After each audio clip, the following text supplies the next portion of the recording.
Assalamualaikum warahmatullahi wabarakatuh.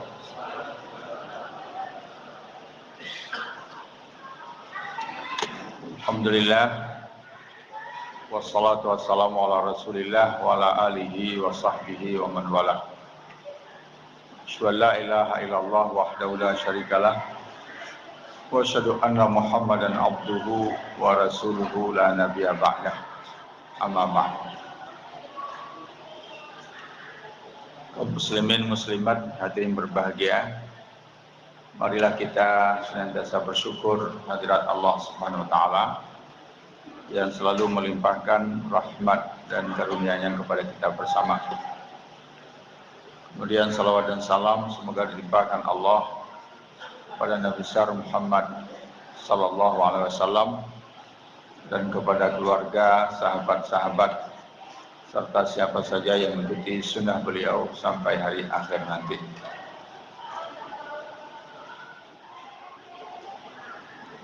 Saya ingin bicara lagi tentang ukhuwah Islamiyah karena akhir-akhir ini memang penting dikuatkan lagi ukhuwah Islamiyah.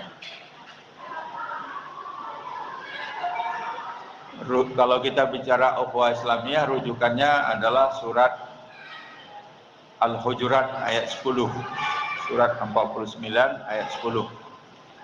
A'udzubillahi minasyaitonirrajim. Bismillahirrahmanirrahim. Innamal mu'minuna ikhwatun fa aslihu baina akhawaykum wattaqullaha la'allakum turhamun. Sesungguhnya orang-orang yang beriman itu bersaudara, maka perbaikilah persaudaraan kalian. Bertakwalah kepada Allah, semoga kamu semua dirahmati. Nah, hadirin berbahagia, istilah yang digunakan sehari-hari adalah ukhuwah Islamiyah. Padahal ayatnya berbunyi innamal mu'minuna ikhwatun. Nah, pertanyaannya kenapa tidak pakai istilah ukhuwah imaniyah? Ayatnya innamal mu'minuna ikhwatun, bukan innamal muslimun. Tapi istilahnya bukan ukhuwah imaniyah tapi malah ukhuwah islamiyah. Itu bisa juga kita pertanyakan, kenapa kok pakai ukhuwah islamiyah bukan ukhuwah imaniyah? Sama dengan Umar bin Khattab.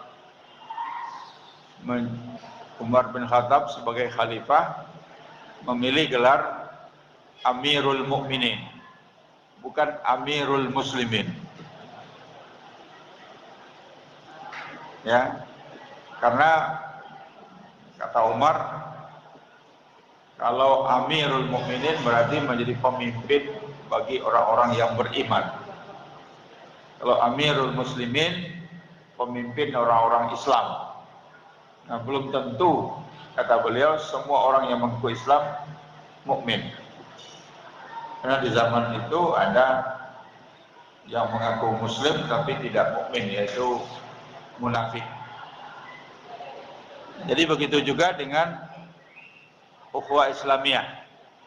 Kalau kita gunakan istilah ukhuwah imaniyah, ukurannya sulit. Karena sesuatu yang di dalam. Tapi kalau ukhuwah Islamiyah ukurannya mudah, yaitu sesuatu yang bisa dinilai dari luar.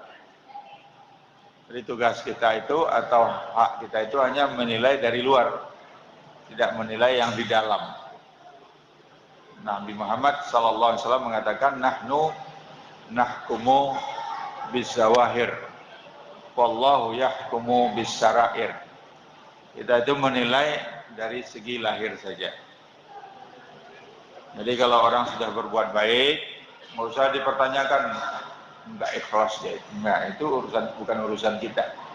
Urusan kita adalah aspek-aspek yang lahir yang di luar, sedangkan aspek batinnya itu urusan Allah. Hanya Allah yang bisa menilainya. Nah, yang kedua, di dalam ayat itu digunakan istilah ukhuwah. Ikhwah, innamal mu'minuna ikhwatun. Ikhwatun itu jamak dari akhun. Akhun, saudara. Kalau perempuannya ukhtun. Nah, itu istilah yang digunakan untuk orang yang bersaudara. Ya. Artinya saudara kandung disebut akhun, akhi. Nah, Islam menggunakan istilah itu kenapa? Ya karena dianggap sesama orang-orang beriman itu saling bersaudara. Seperti orang yang lahir dari satu rahim. Maka disebut istilah akhun, jamaknya ikhwatun. Nabi sendiri menyatakan al-muslim akhul muslim. Seorang muslim itu adalah saudara dari muslim yang lain. Bahkan persaudaraan seiman ini bisa lebih kuat dari persaudaraan sedarah. Sedarah kalau berbeda iman bisa jauh. Tapi kalau seiman walaupun tidak sedarah bisa menjadi dekat.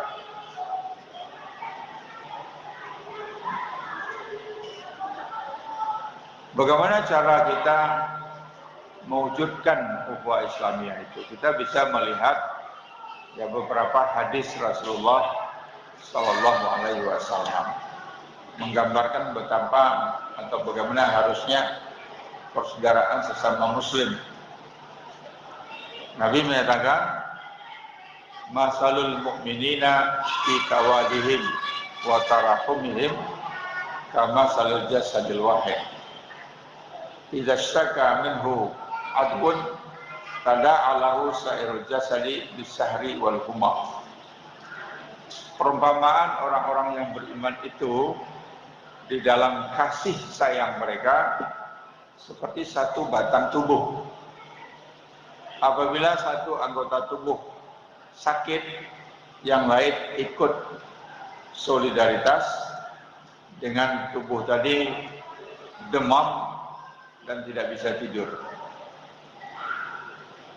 Jadi kalau jari kita ini luka, sakit, dan mungkin infeksi, badannya bisa panas, demam, dan tidak bisa tidur. Tidak nyalah-nyalahin. Ya. Jadi misalkan jari luka itu apa kata mata, salah sendiri, nggak hati-hati. Enggak. Umat Islam dunia ini satu batang tubuh. Kalau di Suriah merasa sakit, kita harus juga ikut merasa sakit. Kalau di Irak merasa sakit, kita juga ikut merasa sakit. Kita bisa membayangkan langkah beratnya penderitaan yang disebut oleh Al-Quran. Dua hal yang sangat dibutuhkan oleh manusia, itu rasa aman dan tidak lapar. Kan Al-Quran menyebutkan alladzi at'amahum amana min khauf wa at'amahum min ju'in. Allah lah yang memberikan keamanan dari rasa takut dan memberikan makan supaya tidak lapar. Nah, mereka sekarang dua-duanya dialami, nggak ada bahan makanan, lapar, dan tidak ada keamanan, rasa takut. Kalau nggak bisa bantu dengan mengumpulkan dana dikirim ke sana, paling kurang kita bantu dengan doa, kan gitu.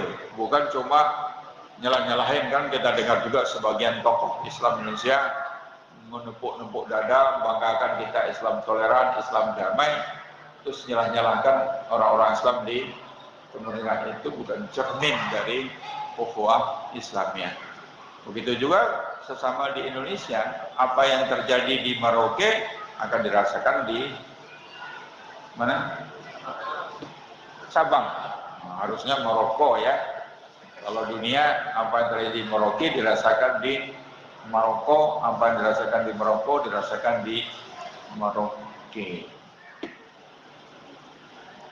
Masalul mu'minina fi tawadihim wa tarahumihim kama salil jasadil wahid. Dastaka minhu adwun tada'alahu bisahri wal humma. Rasulullah juga menyatakan kun kal yadaini wala takun kal udunaini. Jadilah kalian umat Islam itu seperti dua tangan. Jangan seperti dua telinga. Tangan kanan dengan tangan kiri saling berbagi tugas. Yang baik-baik kasih tangan kanan.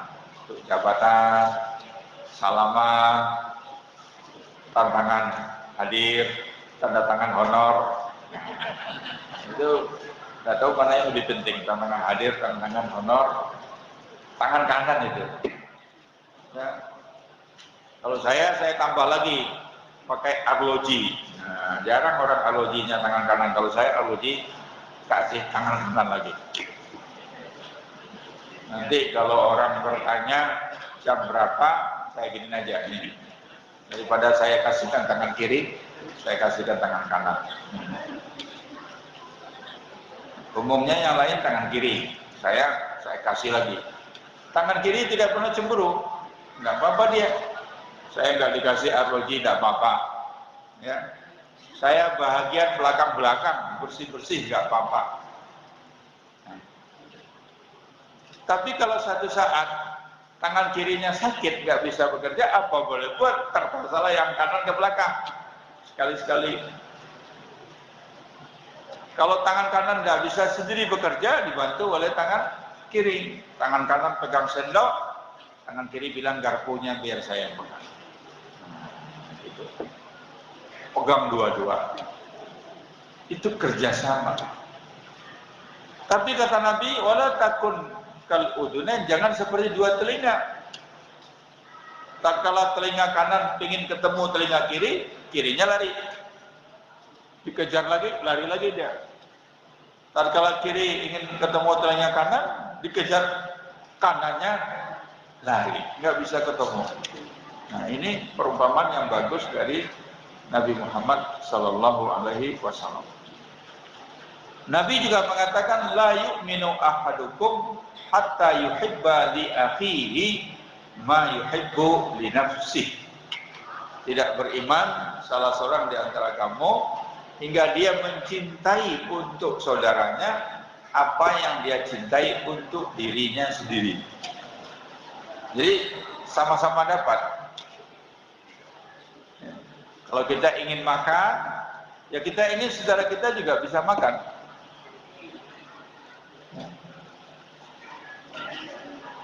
Itu ukuran yang minimal. Ya, ukuran yang minimal. La yu'minu ahadukum hatta yuhibba li akhihi ma yuhibbu li nafsihi. Saudara kita senang, kita ikut senang. Saudara kita susah, kita ikut susah. Jangan apa kata Ustaz Wijayanto di televisi itu, jangan jadi SMS. Senang melihat orang susah. Ada orang susah dia senang, atau susah melihat orang senang. Jangan. Kalau saudara kita senang, kita ikut senang. Kalau dia susah, kita ikut susah. Itu cerminan dari ukhuwah Islamiyah. Minimal itu. Nah, ada lagi yang lebih tinggi dari itu, apa yang dilakukan oleh para sahabat Nabi. Sampai dipuji oleh Al-Quranul Karim, yaitu mendahulukan orang lain, saudaranya sesama Islam, dibanding dengan dirinya sendiri, walaupun dia memerlukannya. Itu yang disebut dengan yu'siruna ala anfusihim walau kana bihim khasasah. Mendahulukan orang lain walaupun dia perlu. Jadi kalau makanan itu cuma satu piring, orangnya berdua, nah kita bilang Anda saja yang makan, saya nggak usah. Itu mendahulukan orang lain. Suatu saat Abu Ayyub Al-Ansari, jadi Nabi Muhammad SAW itu pada suatu malam setelah salat Isya di Masjid Nabawi, Nabi bertanya kepada para sahabat, karena ada tamu yang mau menginap. Kan waktu itu belum ada hotel, ya, belum ada wisma. Nah, Nabi tanya pada sahabat, siapa di antara kalian yang mau menjamu tamu ini? Bawa ke rumahnya. Tentu makan malam di rumahnya, nginep di rumahnya. Ditawarkan oleh Nabi. Yang angkat tangan duluan Abu Ayyub Al-Ansari. Abu Ayyub Al-Ansari ini dulu sebelum Nabi punya rumah, Nabi numpang di rumahnya Abu Ayyub Al-Ansari. Rumahnya ada 2 lantai. Abu Ayyub menyuruh Nabi memilih apakah di lantai bawah atau lantai atas. Sebenarnya Abu Ayyub ingin Nabi di lantai atas, tapi kasihan juga kalau Nabi naik tangga terus. Tapi kalau Nabi di bawah nggak enak. Gimana Nabi di bawah kok kita di atas? Bingung dia. Akhirnya dipersilahkan Nabi yang memilih. Ya Rasulullah, mau milih di atas apa di bawah? Nabi memilih di bawah. Sehingga Abu Ayyub di atas itu sangat hati-hati. Berjalannya mungkin dia angkat-angkat kakinya, jangan sampai bunyi. Nah, kalau bunyi-bunyi, Nabi di bawah. Jangan sampai tumpah air. Kalau tumpah air kena Rasulullah ini yang kena. Yang marah nanti Jibril nanti yang marah. Nah sekarang setelah Nabi punya rumah sendiri, Abu Ayyub mengatakan saya siap menjamu tamu tadi. Dibawalah tamu tadi pulang. Sampai di rumah tanya sama Abu Ayyub. Nah rupanya Abu Ayyub udah makan dia. Kata Abu Ayyub, makanan hanya tinggal untuk 1 orang. Padahal yang memakan 2 orang ini, Abu Ayyub Al-Ansari dan tamu. Tidak apa-apa kata Abu Ayyub, kita kasih sama tamu. Tapi bagaimana perasaan tamu kalau dia makan, tuan rumah nggak makan? Nah itu gampang kata Abu Ayyub. Dibawalah makanan untuk tamu, dihidangkan, lalu diambil lagi piring kosong, nggak ada isinya, seolah-olah bawa makanan. Begitu sampai di ruang tamu tadi, disenggolnya lampu, jatuh, kemudian mati lampu. Nah kata Abu Ayyub, mari kita makan, gelap nggak apa-apa. Tamunya makan beneran, dia coba pura-pura makan, tidak ada yang tahu. Jadi tidak dibagi 2, tidak dia bagi 2, tapi dia berikan semuanya kepada tamu. Nah, itu tuan rumah yang baik. Saya pernah menjadi tamu suatu keluarga, lupa dia kasih makan. Ini tamu tidak baik. Kejadiannya jauh lagi di luar negeri, di Birmingham. Waktu itu saya makan siangnya cuma dapat pizza, nggak ada nasi. Saya makan di restoran cuma beli pizza. Saya berharap karena malamnya nginep di rumah orang Indonesia pasti akan makan nasi di sana. Habis maghrib diajak ngobrol di rumahnya, kebetulan ada tamunya sekitar 10 orang. Ya saya maklum kalau tidak disuruh makan karena tamu banyak. Isya kita ke masjid sama-sama, habis sholat Isya pulang lagi, tamunya ikut lagi pulang. Ngobrol lagi tamunya itu sampai jam 10. Nah saya sudah nahan lapar sampai jam 10. Setelah jam 10 tamunya pulang, saya senang, alhamdulillah akhirnya kita makan. Tapi enggak juga, diajak ngobrol lagi sampai jam 12 malam diajak ngobrol. Setelah jam 12 malam dia bilang sama saya, selamat istirahat ya Ustaz. Enggak dikasih makan.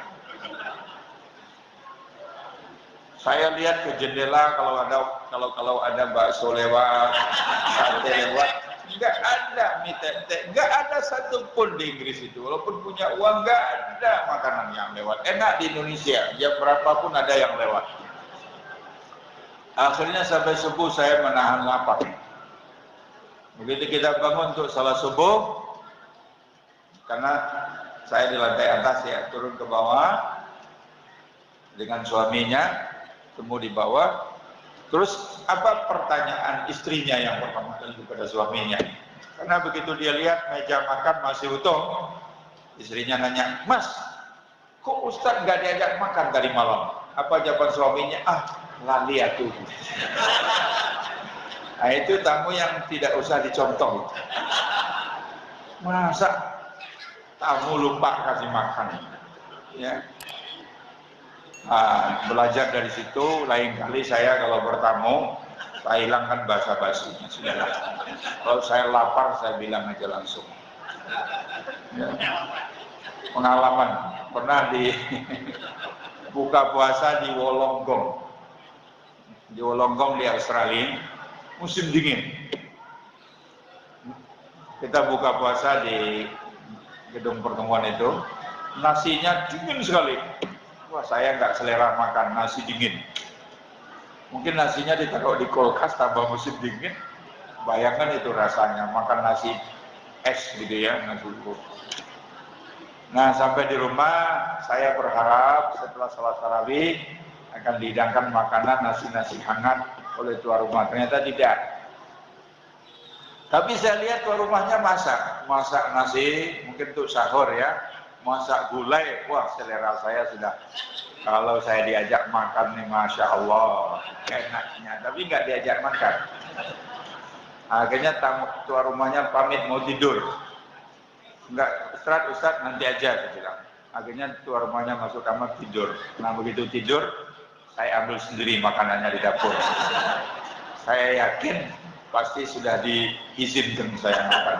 Walaupun tidak minta izin, diam-diam saya pergi ke dapur, cari-cari yang dimasaknya. Saya mau makan sendiri, sendoknya jatuh. Begitu jatuh bunyi, bangunlah tuan rumahnya. Dilihat ustadznya mau ambil nasi di dapur, tuan rumahnya langsung bereaksi. Maaf ya Ustadz, langsung dihidangkan makanan untuk saya. Alhamdulillah. Alhamdulillah. Jadi setelah itu saya nggak mau lagi kan. Pokoknya kalau saya bertamu, saya lapar, saya bilangin aja. Ada nasi nggak? Belum makan nih. Nah, daripada kita masuk angin semalaman, tidak semua tuan rumah itu sensitif dengan perutnya tamu gitu ya. Nah, itu Abu Ayyub. Suatu hari Umar bin Khattab, sudah lama Umar tuh pengen makan daging iga.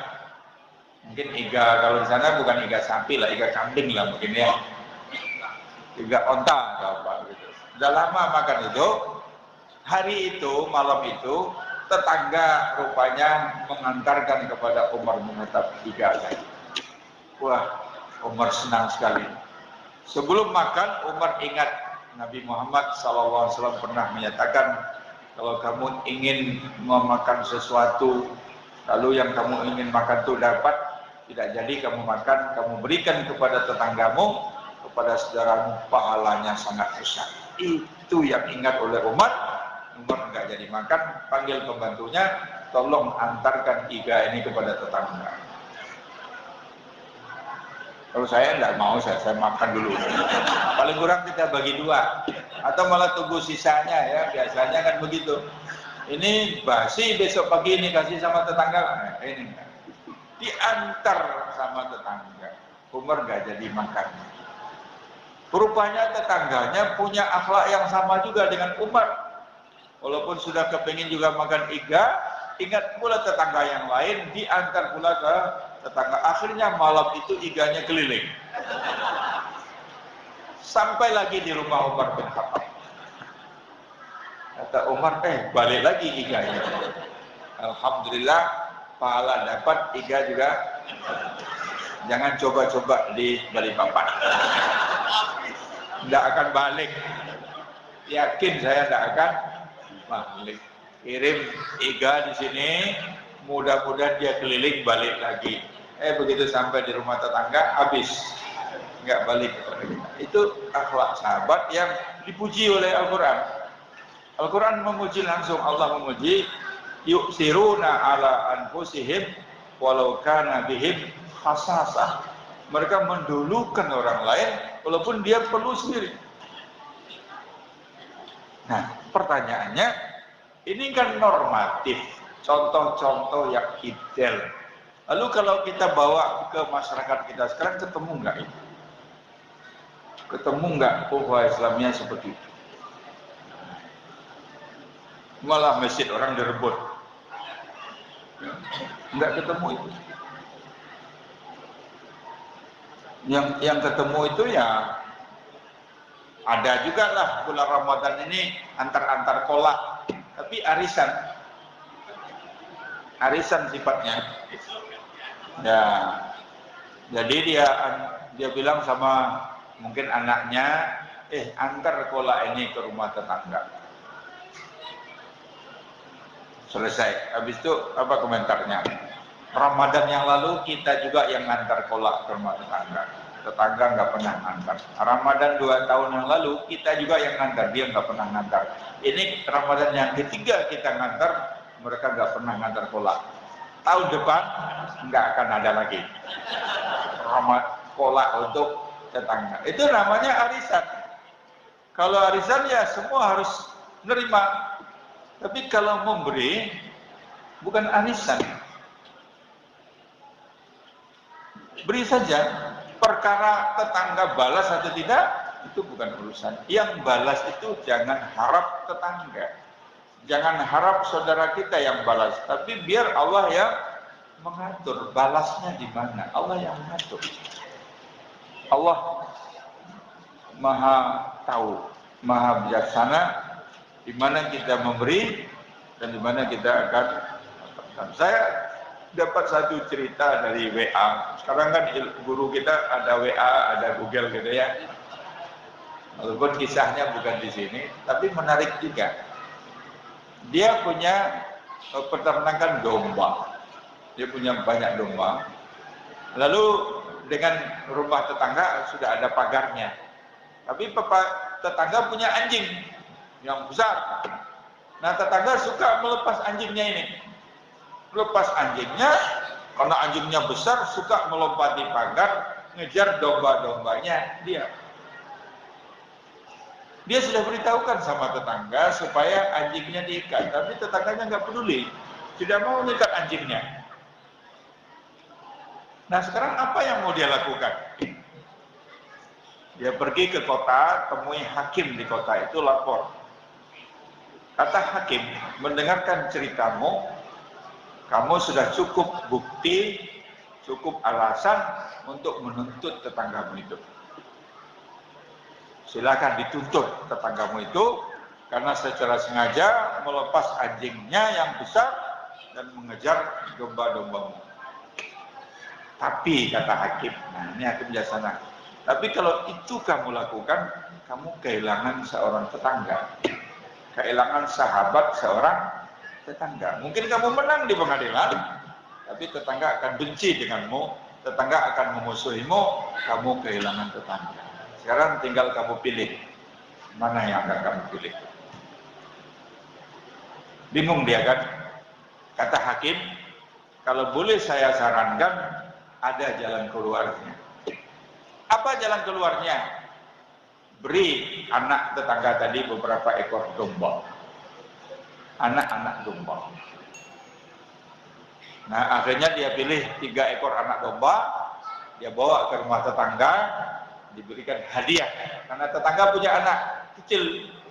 Nah, saya punya banyak domba, bapak punya anak laki-laki kecil, saya hadiahkan untuk anak bapak 3 ekor anak domba.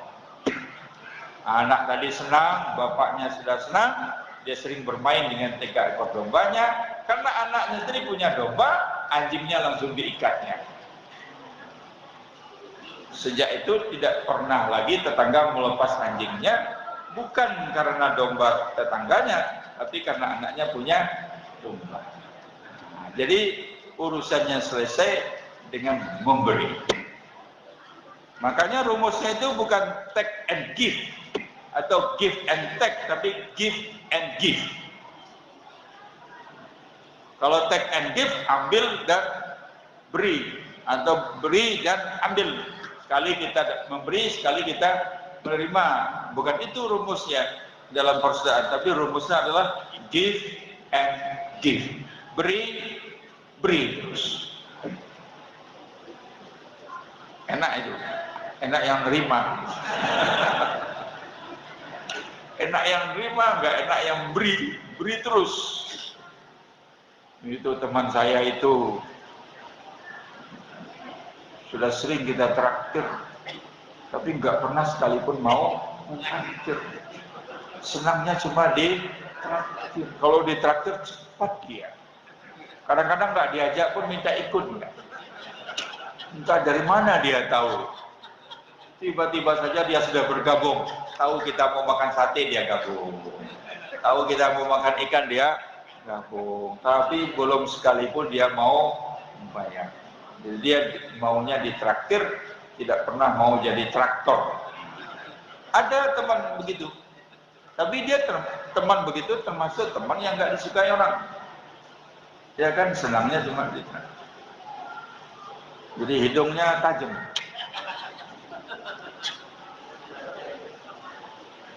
Hampir 15 menit. Waktu saya kuliah, ini cerita-cerita ringan saja.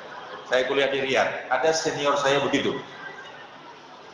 Senior, tidak usah disebut namanya kan nggak bergunjing kan. Senior saya begitu. Satu asrama, 6 lantai udah tahu semua dengan perangai dia. Tidak pernah mau keluar uang sekalipun. Tapi kalau mau makan-makan, dimanapun dia datang.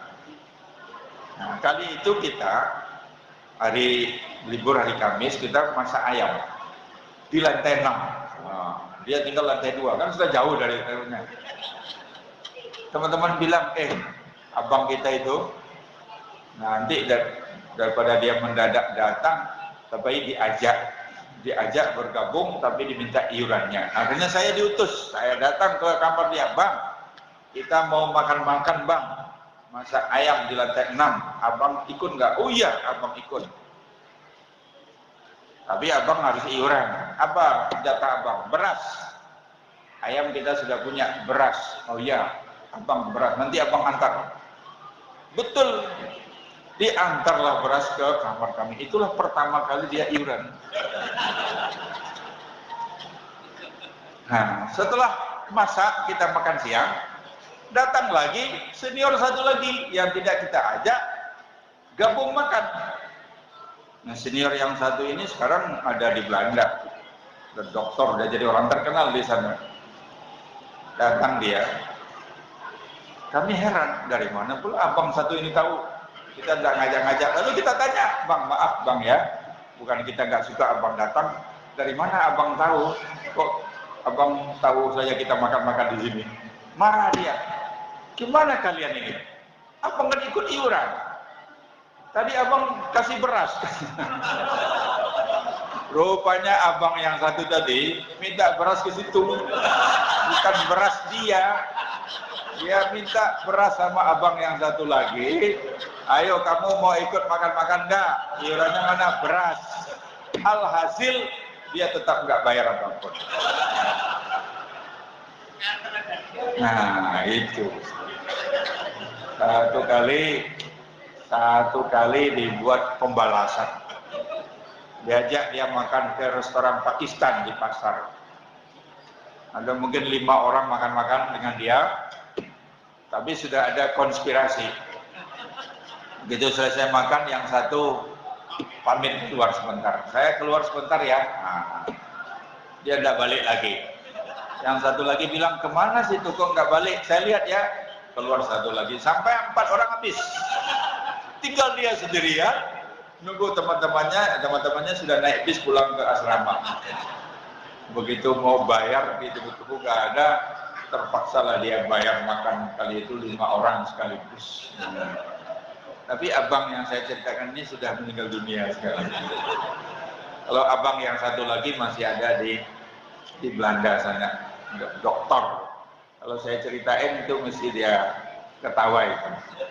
Ini satu contoh bahwa untuk membangun ukhuwah Islamiyah itu kita harus siap memberi, jangan pikirkan mendapat. Yang kita pikirkan adalah memberi, bukan mendapat. Nanti Allah yang mengatur. Nah, hadirin yang berbahagia, memang harus kita akui bahwa bicara ukhuwah Islamiyah itu indah dibicarakan, tapi tidak indah dipraktekkan. Karena dalam prakteknya sering bertentangan. Ya, justru malah terjadi persaingan, iri hati atau dengki, kemudian persaingan yang tidak sehat, saling meniadakan padahal sesama Muslim. Ya. Apalagi sesama Muhammadiyah lebih parah lagi kalau sampai terjadi sesama Muslim. Jadi dalam etika ukhuwah Islamiyah yang disusun oleh MUI itu dinyatakan di situ bahwa kemajuan yang dicapai oleh salah satu atau satu ormas Islam di Indonesia adalah kemajuan untuk umat Islam seluruhnya.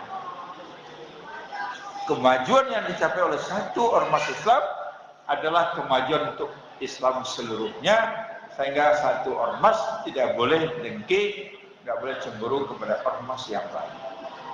Kadang-kadang kan saling cemburu. Kita senang kalau ormas lain maju, kan begitu?